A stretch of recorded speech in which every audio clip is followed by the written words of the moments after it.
চেয়েছিলেন কিভাবে বিকাশের মাধ্যমে বিদ্যুৎ বিল পরিশোধ করতে হয়। তাই আজ আমরা এই ভিডিওর মাধ্যমে শিখব কিভাবে বিকাশ দিয়ে বিদ্যুৎ বিল পরিশোধ করতে হয়। প্রথমে আমরা বিকাশ অ্যাপটি খুলব। অ্যাপ খোলার পর পাসওয়ার্ড দিয়ে লগ করব। লগ করার পর আমরা কিছু অপশন দেখতে পাব, যেমন send money, mobile recharge, pay বিল ইত্যাদি। যেহেতু আমরা বিদ্যুৎ বিল পরিশোধ করব, তাই আমরা পে বিল অপশনে ক্লিক করব।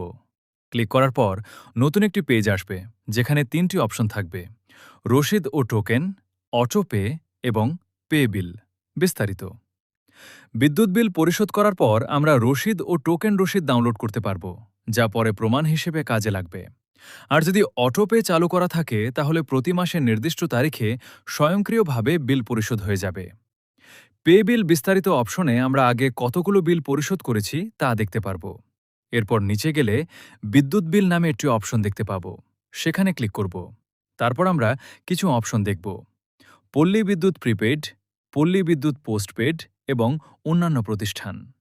সেখান থেকে আমরা পল্লী বিদ্যুৎ পোস্টপেড অপশনটি নির্বাচন করব।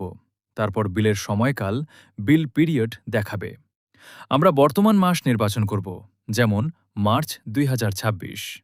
এরপর এসএমএস অ্যাকাউন্ট নম্বর দিতে হবে।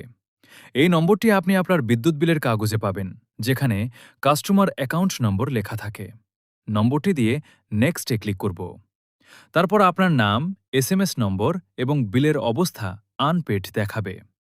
এছাড়া কত টাকা বিল এসেছে সেটাও দেখাবে, যেমন 734 টাকা। সবকিছু ঠিক থাকলে আবার নেক্সটে ক্লিক করব।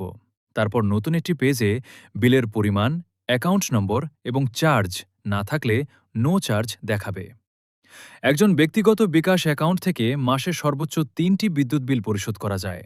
এরপর বিল পরিশোধ করতে টেপ করলে বিল পরিশোধ হয়ে যাবে। পরিশোধের পর ট্রানজ্যাকশন নম্বর ও সময় দেখাবে।